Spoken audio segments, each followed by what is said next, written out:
Neto, olha, esse time que o Cruzeiro está montando, pena que ele não possa disputar o Mundial, né? Porque é um time para disputar uma competição grandiosa e tal. Não, para mim não. Para quem conhece um pouquinho do mercado, para mim era uma situação até plausível e normal.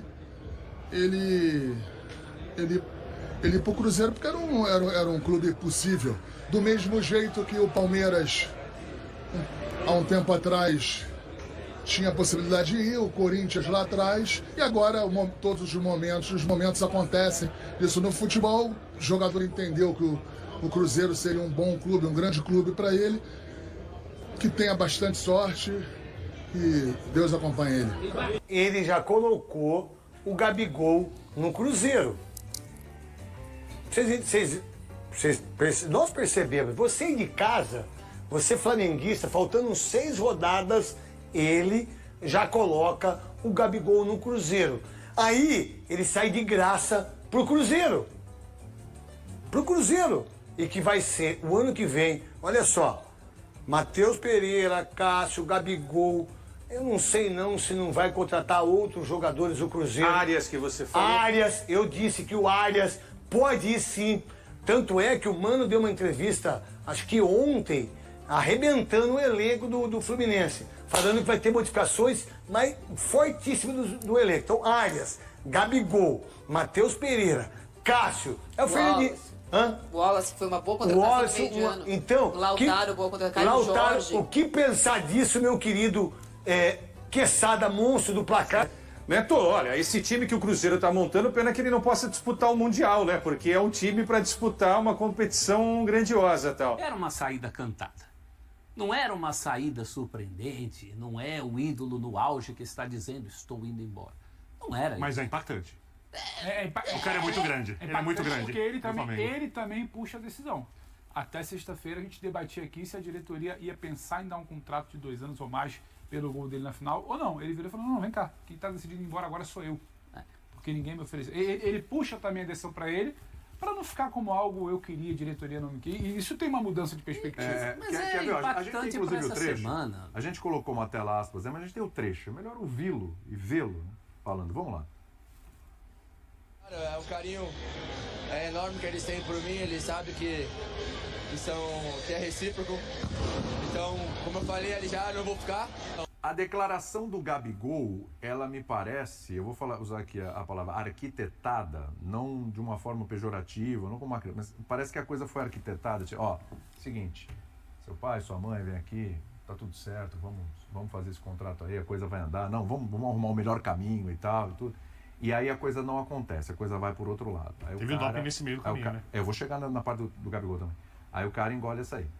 Aí passa todo o período ali com o Tite e tal. Ele disse, né, que foi desrespeitado pelo treinador. E ele não cita o treinador, mas é óbvio que foi o Tite, né? Porque foi o treinador que passou nesse período, nesse cronograma aí, foi o Tite. Claro. Então é o Tite. Sim. E aí ele vai guardando tudo isso. Sim. Conversa aqui, conversa lá, eu prometido ali pros pais. Isso pega muito, né? Apertou a mão do meu pai, da minha mãe, né?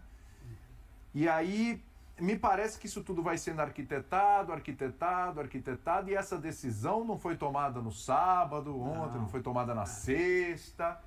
Me parece que ele já tinha isso meio que planejado. A decisão de falar ou a decisão de sair? A decisão de sair. Não, me parece até. Me parece que isso já estava na cabeça dele. E as coisas vão de uma forma que, assim, desculpa, Pedro, só fechar aqui.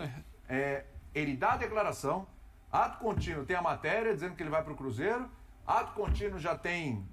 Isso que eu ia falar, a 14 minutos ele sobe o sociais, vídeo quase se despedindo do Flamengo. Então, é uma assim, mega produção. Tá tudo, entendeu? Claro. Então já está tudo muito arquitetado entre agora. ele, entre a equipe dele, Sim. família e tal.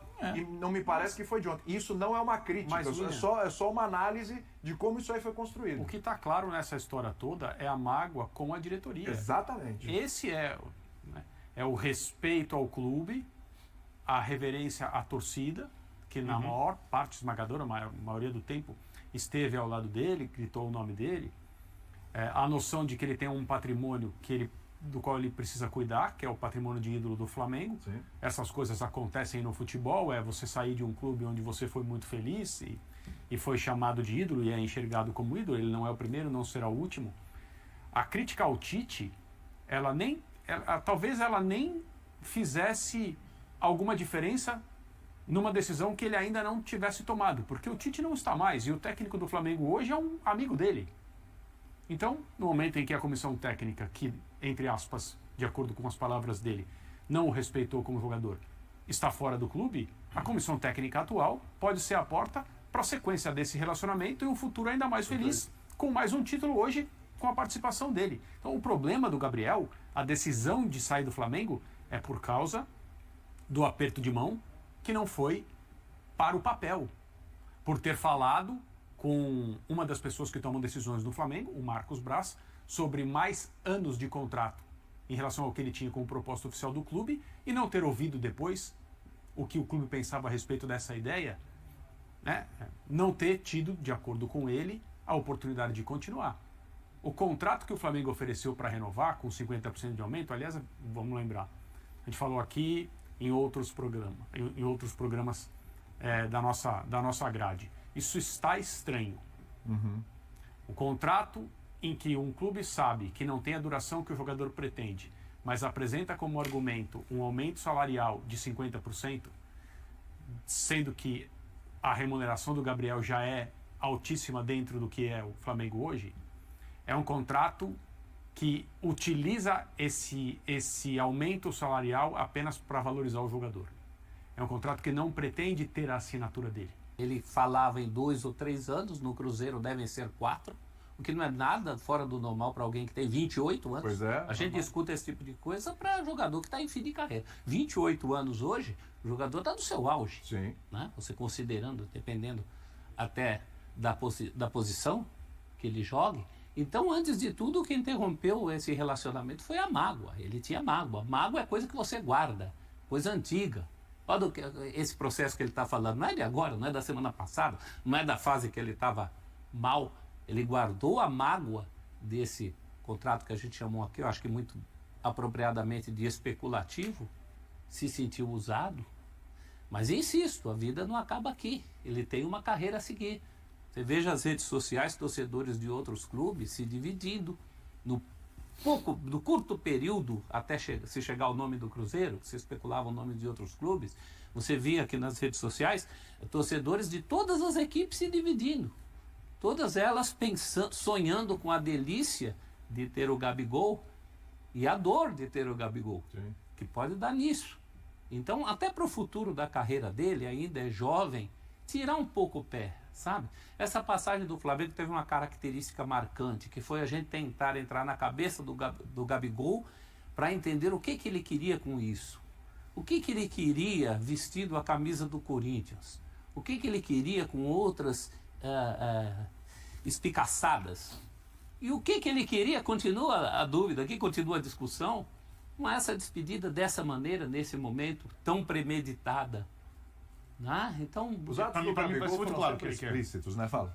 Ele quer um tratamento especial como foram as realizações dele no clube. Ele não quer ser tratado como mais um grande jogador do clube ou como um grande jogador do clube. Ele quer ser tratado como o jogador. Ou algo próximo, próximo disso.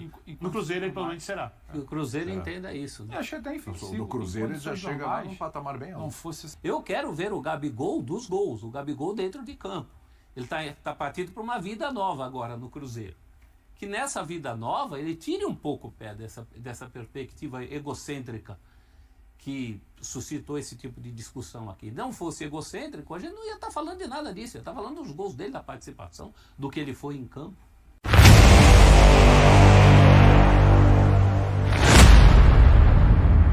Alexandre Matos, CEO do Cruzeiro, falou sobre o interesse em Gabigol e outros jogadores no mercado de transferências. Ele destacou que, embora não vá confirmar acordos no momento, é motivo de orgulho ver o clube sendo mencionado em negociações com atletas renomados como Gabigol e João Arias. O foco no momento é cumprir os objetivos da atual temporada, mas o Cruzeiro demonstra ambição no mercado ao ser associado a grandes nomes. O acerto com Gabigol ainda não foi confirmado, mas está encaminhado com um contrato de 4 temporadas e investimento significativo. Em relação a João Arias, o interesse existe, porém o jogador manifestou interesse em jogar na Europa. Caso isso não se concretize, o Cruzeiro continuará buscando reforços, Considerando também o histórico positivo do jogador com Fernando Diniz, o clube está focado em ser protagonista em todos os campeonatos e em reconquistar a credibilidade, seguindo o projeto do presidente Pedro Lourenço. E aí, galera?